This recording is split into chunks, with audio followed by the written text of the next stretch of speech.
Hello mga ka-nature! Welcome to my channel!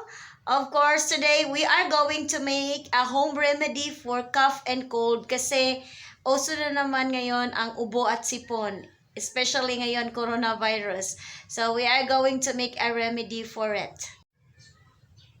Kasi uso na naman ang ubo at sipon, so gagawa tayo ng remedy so that can be found in our garden. So, of course, don't forget to subscribe on my channel and hit the ring button. So, this plant is oregano, or we call it kalabo. It's very common in our community here that we use this for a remedy for coughs and cold, ubo at sipon. So, we will just pick some leaves for our ingredients. So it can be found in my garden. So yes, so this one, oregano leaf.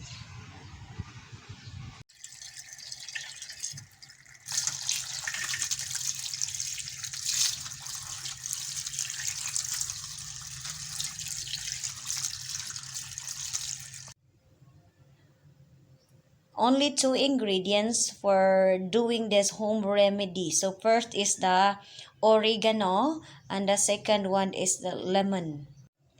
So this time we will be grinding the oregano or kalabo. We will put this in the grinder. All right. Okay, so I will be grinding it. So we are going to grind this oregano leaves to get the juice.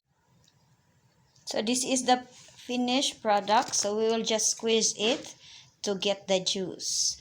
And then of course we will chop this lemon lemon into 2 pieces so that we can squeeze the juice. We will putting this one to squeeze it to purify. And then put this into a glass.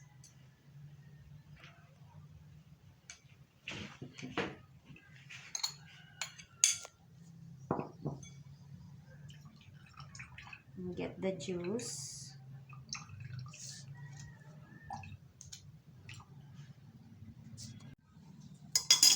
And next we will squeeze the lemon.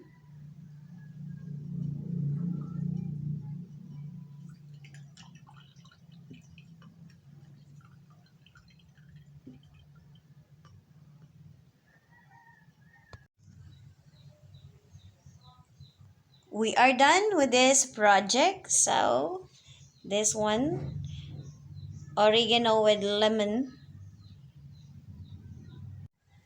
So this time we are going to taste the oregano with lemon.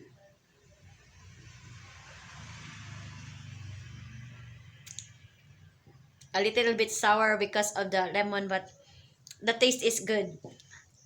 So I hope you like my video today, and don't forget to subscribe my channel. So see you on my next vlog. Have a good day.